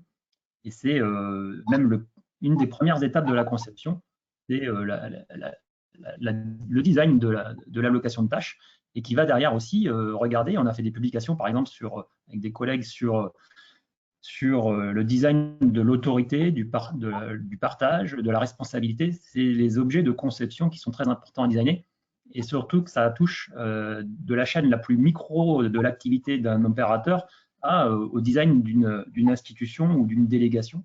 Et si ce design n'est pas fait correctement sur tout l'ensemble de ce périmètre, eh ben, on va se retrouver potentiellement avec des problèmes. On a eu par exemple des exemples d'accidents avec le TICAS, où un design d'IHM n'avait pas été pris en compte au niveau des autorités, de l'ATC par exemple, et a généré un problème d'accident. Donc il y a énormément de sujets. On parlait de task situation monitoring, de human monitoring, de design anthropomorphique ou pas. Donc il y a énormément de problématiques à adresser. Et puis comment designer tout ça? Finalement, en tant qu'ergonome, et là je prêche ma paroisse, on va revenir au back to basics, c'est la conception centrée utilisateur. Et là, qu'est-ce que c'est la conception centrée utilisateur? Mais c'est toujours embarquer les opérateurs dans le design, dans la compréhension du problème, la conception et l'évaluation, en recentrant sur son activité réelle. Et donc, c'est de l'essai-erreur. Derrière, on va aussi utiliser des guidelines qu'on n'a pas le temps d'expliquer, mais l'idée, c'est de vous faire rapidement un petit overview des problématiques. Bon, une dernière chose, on en a beaucoup parlé, donc je vais passer vite. Sur le design de la coordination et de la collaboration, en réalité, il y a énormément de sous-problématiques autour de tout ça. Juste à titre d'exemple, je vous donne un vieux papier de 1999. Et vous voyez, rien que sur le terme designer la collaboration, en fait, en fonction du fait que les opérateurs sont dans le même endroit, ont des buts identiques, ont des sous-buts identiques ou différents, on va se retrouver sur des terminologies et des objets de conception qui sont complètement différents. Donc, vous voyez qu'il y a énormément de choses à définir pour pouvoir concevoir une bonne collaboration homme-machine. Marc, du coup, tu veux peut-être passer vite parce qu'on est un petit peu en retard. C'est toi, ça? C'est rapide dessus. Oui, c'est moi, j'ai passé rapidement là-dessus. Merci, Guillaume. Juste pour vous dire qu'il y a beaucoup de travaux qui sont menés à l'heure actuelle sur la mesure de la collaboration. Donc, Christophe a parlé tout à l'heure de TIL.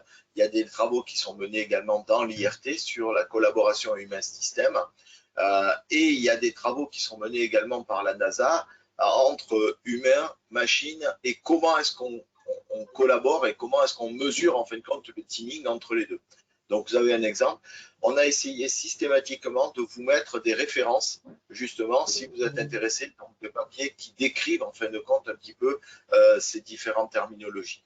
Et il y a effectivement des critères qui sont la compatibilité, la guidance, l'adaptabilité, l'information et puis je dirais également l'homogénéité dans les données. C'est-à-dire que, comme l'a dit Guillaume, attention à ce que lorsqu'on demande quelque chose, cette demande soit suffisamment intègre pour éviter de pouvoir considérer ça comme, je dirais, comme une information qui pourrait être erronée. Hein, vous voulez aller à Berlin, il y a Berlin aux US, il y a Berlin en Allemagne. Donc, si ma destination c'est Berlin, mon système il n'est pas capable de faire la différence entre les deux. Voilà. Donc bon, alors je vais passer très vite, mais c'est vrai qu'il y a la notion de collaboration humain-machine. Elle va au-delà, hein, donc on vient de le voir, on l'a répété pas mal de fois, elle va au-delà juste de la notion de confiance. Et ça implique un vrai partage de la situation. Et en ergonomie, on utilise beaucoup la notion d'action située. Et l'action située, c'est vraiment, et distribuée hein, d'ailleurs, c'est vraiment l'idée que la situation est le support à la cognition. Et donc la situation, c'est vraiment quelque chose de très large, comme l'a mentionné rapidement Marc. Ce n'est pas que juste un état d'un système, c'est l'ensemble de la situation qui est pertinent pour prendre des décisions. Et donc, ça veut dire que ça va très très loin, ça va jusqu'au schéma mental de l'opérateur. Et donc, il faut que ces schémas mentaux soit partagé entre l'homme et le système si on veut qu'il y ait une bonne collaboration. Et là, on voit un peu le niveau de challenge qu'il y a pour le design. Alors, oui. Je parlerai juste rapidement. Il ne faut pas oublier que lorsqu'on va parler d'IA, lorsqu'on va parler de système autonome, donc avec des prises de décision, il y a effectivement une notion éthique qui est à prendre en compte derrière. Et il y a beaucoup de travaux qui sont en ce moment en cours. Donc il y a des travaux qui ont été conduits par l'ONERA sur justement la notion d'éthique pour un système autonome. Il y a des travaux qui sont effectivement aussi conduits par l'EASA sur cette notion-là, puisque l'IA doit décharger, on va dire, le pilote, doit permettre effectivement de déléguer du pilote vers le système, et le système doit interagir comme s'il était humain. Et donc, on ne peut pas programmer à l'intérieur du système des règles qui ne seraient pas des règles, on va dire, acceptables pour un humain.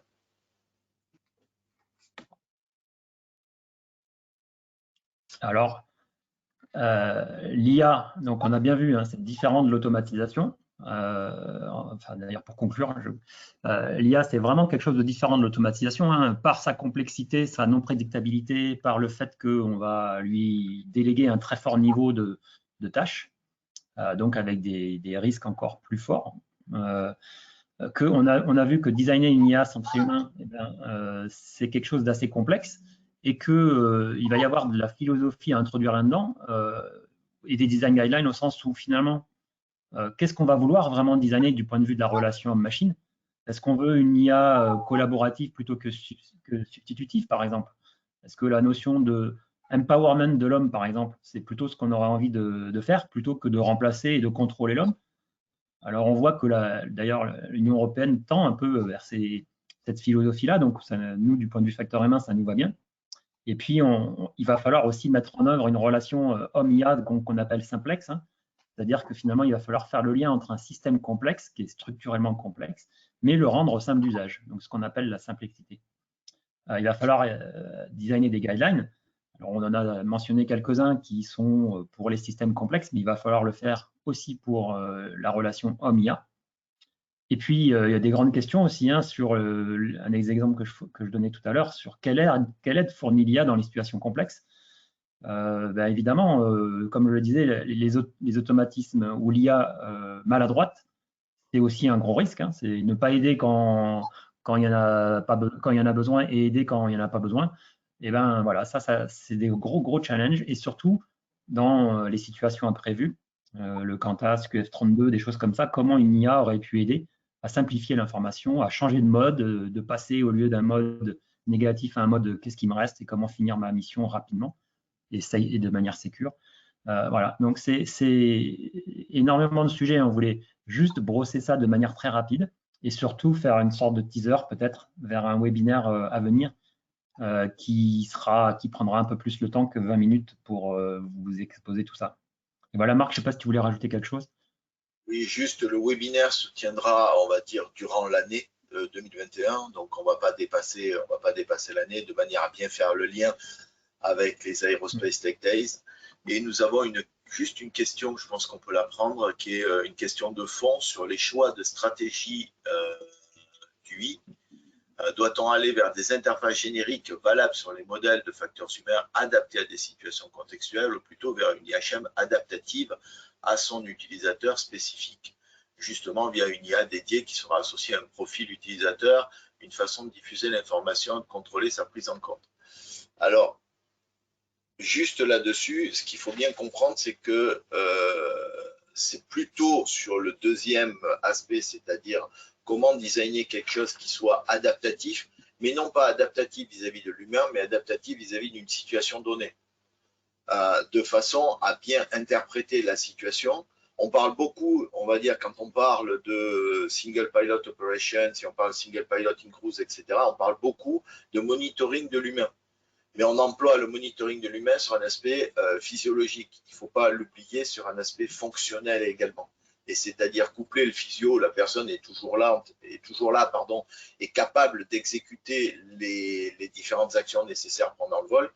En fin de compte, la personne est là, la personne est consciente, mais finalement, elle est peut-être dans un état mental qui ne lui permet plus d'assurer ses fonctionnalités. Elle est en tunnelisation, elle est en stress, et dans ce cas-là, elle n'arrive plus à interpréter les différents messages. Et c'est ce mode-là qu'il faut interpréter, c'est à partir de ce mode-là qu'il faut réinteragir au niveau de l'interface et changer le mode d'interface. Une personne qui est tunnelisée, ça ne sert à rien de lui dire, de lui injecter du son, parce qu'elle est complètement focalisée avec les yeux et le cerveau a déconnecté l'audio. Voilà. Donc à partir de là, ça ne sert à rien si on conserve une IHM ou une IHS qui soit toujours identique, quelle que soit la situation. Il faut adapter en fin de compte à la situation, mais après adapter à l'humain, est-ce qu'on a vraiment autant d'humains différents que ça à partir du moment où ils suivent des formations qui sont à peu près toutes identiques. Donc on est plutôt sur une gaussienne, on va dire, en termes de formation, donc sur une gaussienne en termes de programmation d'IA et d'interaction. Maintenant, par contre, où je peux rejoindre effectivement la question, c'est en fonction des différentes cultures. Il y a peut-être des cultures qui demanderont à avoir effectivement des IA qui soient plus adaptées à la culture, on va dire, d'un pays ou à la culture d'une région, plus que, je ne parle pas des Corses ou des Bretons, c'est pas de ça, je parle vraiment de régions, c'est-à-dire peut-être Asie, Amérique, Moyen-Orient, etc. Est-ce que les cultures font que la façon d'interagir peut être différente? C'est une question de marque, je ne sais pas répondre, peut-être différente, et auquel cas aurait besoin d'avoir un apprentissage qui soit différent. Oui, et juste pour compléter, c'est toujours un réglage entre contrôle utilisateur et prédictabilité de ce qui va se passer. C'est un réglage qui peut se faire que ad hoc sur le design, c'est-à-dire il faut tester. On va garder les questions pour une prochaine séance, si vous voulez bien. On a largement dépassé. Et je vous propose de passer donc sur la séquence suivante, qui est la présentation de la success story donc dans le cadre du projet Locret, présenté par Nexio. Oui, donc Frédéric Wepp, société Nexio. Je me présente rapidement. Donc, je suis directeur opérationnel de l'activité ingénierie chez Nexio. Est-ce qu'on voit bien les planches, notamment la planche du sommaire? Oui, tout à fait. Oui, très bien. Bon, je vais décrire rapidement. Donc, en fait, donc c'est pas un projet qui était connecté directement à l'IA, hein, le projet sur lequel je vais refaire une petite synthèse, puisqu'il concerne la compatibilité électromagnétique, et notamment avec pour objectif d'optimiser la localisation des sources de rayonnement en CEM. Même si on commence à réfléchir s'il peut y avoir des liens entre l'IA et la CEM, notamment pour optimiser toute la complexité de prise en compte des phénomènes physiques qu'on a en compatibilité électromagnétique pour optimiser la conception des produits. Donc un sommaire rapide, je présenterai Nexio en un mot, je vais décrire le projet, ses objectifs, ses enjeux, refaire aussi un historique de la collaboration qu'on a pu avoir avec Aerospace Valley sur ces thématiques, faire un petit focus sur les partenaires, les retombées du projet, les perspectives et surtout montrer ce que le pôle a pu apporter, notamment pour ce projet et même pour d'autres projets également. Alors, on va passer au slide suivant. Donc juste une petite présentation très rapide de Nexio, puisqu'on est tout petit, donc pas forcément très connu. On a une PME qui est d'environ 90 personnes, spécialiste en électromagnétisme. Donc ça comprend les activités de compatibilité électromagnétique, de radiofréquence, de furtivité, avec deux métiers principaux, un métier autour du logiciel, donc des logiciels d'automatisation, de simulation électromagnétique, et puis des activités d'ingénierie, donc en support pour optimiser la conception des produits, donc toujours d'un point de vue électromagnétique, la conception des produits et puis aussi aider aussi dans leur qualification. Voilà. Donc on a une activité aussi centrée sur l'innovation depuis la création de Nexio, avec environ 15% de notre chiffre d'affaires qui est réinjecté dans l'activité innovation. Je vais passer au slide suivant. Donc le contexte du projet, en fait, il était tourné vers les systèmes embarqués qui ont des technologies qui sont de plus en plus rapides avec des complexités qui augmentent. Et donc, il est de plus en plus difficile de maîtriser les émissions électromagnétiques de ces produits avec l'évolution de ces technologies. Donc, l'objectif de ce projet, c'était de gagner en compétitivité et délai, en optimisant le développement au juste coût, en réduisant le nombre de reprises de design, en minimisant les coûts d'investigation et de qualification et renforçant la maturité de développement. Donc la finalité, en fait, c'était de développer un outil qui permet d'accroître l'expertise CEM des industriels, notamment pour travailler en amont sur la conception de leurs produits, identifier les problématiques CEM qui pourraient arriver plus tard, plutôt que se retrouver en essai de qualification et puis avoir une situation un peu critique pour le passage du produit en conformité. Voilà, on va passer au slide suivant. Donc, comme je le disais, pour ces problèmes d'émissions rayonnées en compatibilité électromagnétique, donc classiquement on fait un essai en cage anéchoïque donc avec une antenne qui est située à 3 mètres. Donc on fait une mesure globale du produit et lorsqu'on a des défauts, ça peut être très compliqué d'identifier la source de ce problème. Donc, ce qu'on a mis en place dans le cadre de ce projet et dans le cadre de projets précédents avec différents partenaires, c'est une technique de mesure en champ proche, donc avec une sonde qui circule au-dessus d'une carte électronique et qui va permettre d'identifier les points chauds et donc les composants qui vont être les plus critiques en termes d'émissions rayonnées. Voilà, donc l'objectif qu'on avait dans ce projet, c'était d'essayer de faire le lien entre ces mesures qui sont plutôt des mesures d'investigation amont, et puis en plus d'identifier ces sources de rayonnement, c'était aussi de prédire ce qu'on pourrait avoir dans les conditions normatives d'essai, c'est-à-dire en cage anéchoïque. Donc ça, c'était le premier objectif. Le second, c'est d'optimiser aussi cette méthode, qui peut être un petit peu lourde puisque il faut parcourir l'ensemble de la carte avec une sonde. Donc c'est essayer de trouver des sources des moyens d'optimiser la méthode de mesure pour localiser et identifier les défauts le plus rapidement possible. Et puis c'est aussi le dernier objectif, c'était de travailler sur la normalisation de ces mesures, donc notamment avec des représentants des organismes de normalisation qui étaient intégrés dans le projet. Voilà, on passe au slide suivant. Donc un petit historique, puisqu'on voit le projet Locrel autour de 2016, qui a démarré en 2016, qui se termine en 2018. En fait, c'est une suite c'est l'un des aboutissements de précédents projets qui s'étaient déroulés depuis le début des années 2000. Donc il y a eu des différentes phases, en tout cas, où on a travaillé essentiellement sur les émissions rayonnées, la caractérisation des émissions rayonnées, donc avec 2 précédents projets labellisés par le pôle, qui étaient les projets EPEA et les projets séisme. Et dans cette continuité, maintenant, on travaille avec l'IRT sur Saint-Exupéry dans le cadre d'un projet qui s'appelle FELINA, sur l'optimisation de cette méthode d'essai.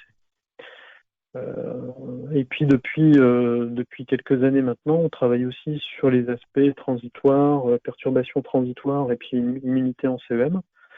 Donc avec un premier projet qui s'était fait avec le support de l'ANR, et puis qui se poursuit également dans le cadre de l'IRT Saint-Exupéry dans le projet FELINA.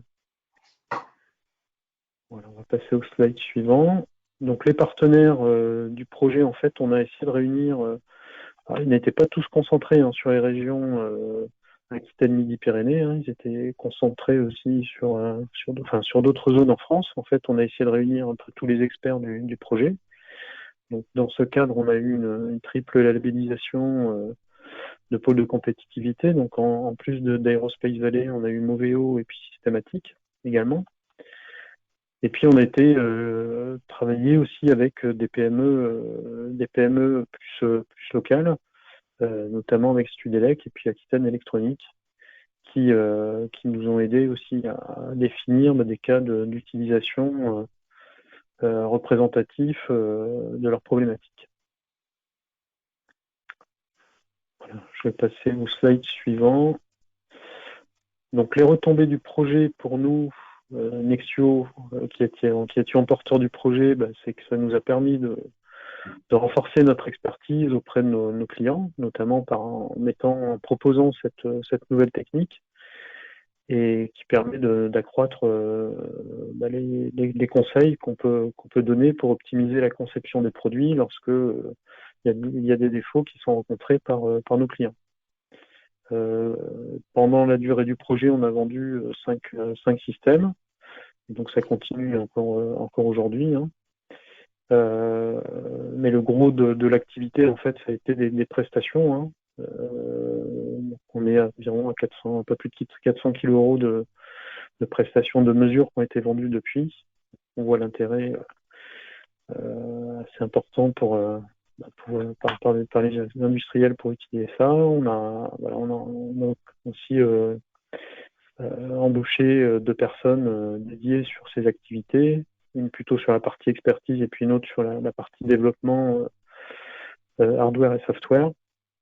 Et puis une des retombées aussi maintenant, c'est une collaboration assez forte avec l'IRT Saint-Exupéry depuis quelques années maintenant. Voilà, pour les partenaires, l'objectif a été atteint puisqu'ils ont pu intégrer cette méthode de mesure CEM en phase amont des processus de développement. On a aussi développé de nouvelles sondes dans le cadre de ce projet de forte précision et puis de performance assez élevée. Il y a eu aussi une forte dissémination des retombées du projet au travers de 10 contributions scientifiques, d'un atelier dédié lors du GDR Monde qui s'est tenu à Toulouse en 2017, et aussi un atelier dédié au congrès EMC Europe en 2017 avec 5 présentations et 3 publications scientifiques. Voilà, et surtout, ça nous a permis aussi d'avoir une visibilité nationale, mais aussi internationale, puisqu'on travaille aussi maintenant avec d'autres acteurs internationaux sur ce sujet-là, et puis aussi de faire une proposition de norme dans le cadre de l'IEC. Voilà, donc il me reste 2 slides, l'avant-dernier sur les perspectives. Donc j'en ai parlé, la première, ça a été d'intégrer le projet FEIN de l'IRT Saint-Exupéry, avec un premier objectif d'industrialiser, de valider l'utilisation de ces mesures en émissions. Et l'autre, c'est de travailler sur la partie plutôt immunité des cartes électroniques pour valider l'utilisation de ces mesures en les confrontant avec d'autres types d'essais plus classiques et normalisés. Voilà. Et une autre perspective, c'est un nouveau projet qu'on vient de lancer dans le cadre du plan de relance aéronautique, c'est d'étendre ces techniques non plus à de la caractérisation en compatibilité électromagnétique, mais à de la caractérisation en radiofréquence, notamment pour caractériser des systèmes composés de plusieurs antennes et de pouvoir faire une caractérisation simultanée de l'ensemble des antennes avec cette technique. Et notamment pour le plan de relance aéronautique, on a eu un fort support d'Aerospace Valley pour monter ce projet, de la préparation jusqu'au support au montage du projet. Merci Frédéric. On va peut-être en rester là. La dernière planche était la présentation des apports Aerospace Valley. On est arrivé au terme de notre séance et je vais proposer plutôt de basculer sur la conclusion, assurée par Yves Anguenot et Marc qui vont conclure notre séance, notre atelier thématique.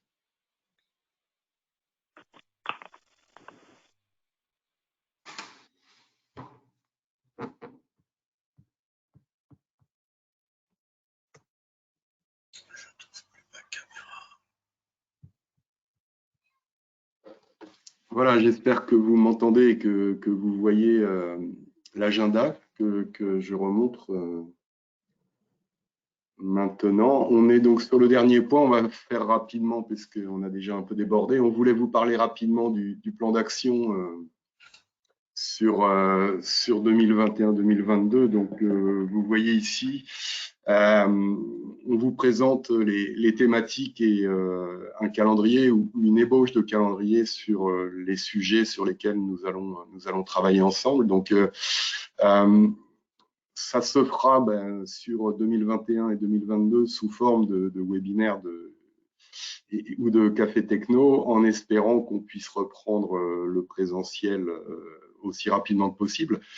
Vous pouvez voir qu'on prévoit de faire un forum dédié à E2SEC. Alors, on l'espère en présentiel, en Q1 de 2022. Et l'objectif de cette planche est de vous présenter simplement et rapidement nos axes stratégiques, ceux que nous avons identifiés au sein de E2SEC. Donc, vous les voyez sur la gauche, hein, numérotés SEC 1 à SEC 6, donc les différents domaines qu'on va traiter. Et puis, dans ces différents domaines, les sujets sur lesquels on prévoit de focaliser. Donc, ce n'est pas un calendrier figé. Il est en cours de construction. À ce stade, voilà, on a identifié les sujets et puis, bien évidemment, on reviendra vers vous avec des propositions de webinaires ou de rencontres sur ces différents sujets. Juste pour compléter, on reviendra vers vous également pour avoir un petit peu votre feedback sur, je dirais, un petit peu vos attentes vis-à-vis de SEC, de manière à pouvoir complémenter effectivement ce calendrier d'action, ces webinaires ou ces forums, en fonction, on va dire, de vos intérêts, en fonction de ce que vous attendez vis-à-vis effectivement de SEC, vis-à-vis de la prospective.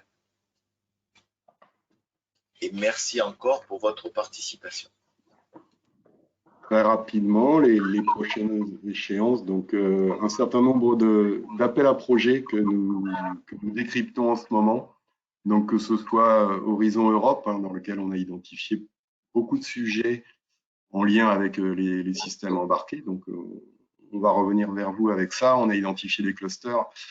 Le programme d'Horizon Europe n'est pas encore officiellement publié. La publication en est prévue début juin, mi-juin, avec des premières échéances qui arriveraient en octobre. Voilà, donc nous travaillons sur le sujet. De même, nous travaillons sur les appels à projets BPI France, PSPC Région, tous ces projets structurants pour la compétitivité. Donc, pareil, hein, nous reviendrons vers vous sur ces sujets-là le plus rapidement possible. Marc, tu veux peut-être dire un mot des ateliers thématiques? Disons qu'on va organiser effectivement des ateliers. On espère pouvoir les organiser en présentiel en fonction de l'évolution des règles sanitaires. Mais donc, ils vont se passer soit sous la forme de journées techniques, soit sous la forme plutôt de webinaires autour de la fiabilité des composants, autour effectivement des composants de puissance également à grand gap. C'est ce qui va arriver. Et puis, vous l'avez vu sur la planche précédente, un webinaire autour de l'IA et l'autonomie, où on détaillera un peu plus justement les implications de l'IA et les implications de l'autonomie. Et on va travailler également sur les parties MBSE, Model Based System Engineering, sur le design des plateformes. Merci. Ouais, merci à tous pour avoir participé à cet atelier. Donc, c'était le premier atelier de Digital Days Aerospace. Donc, surtout, nous vous invitons à aussi vous inscrire aux ateliers suivants qui sont présentés par nos membres et par les responsables des pilotes de ces écosystèmes. Très bonne journée à vous. Merci à tous et à très bientôt. Merci.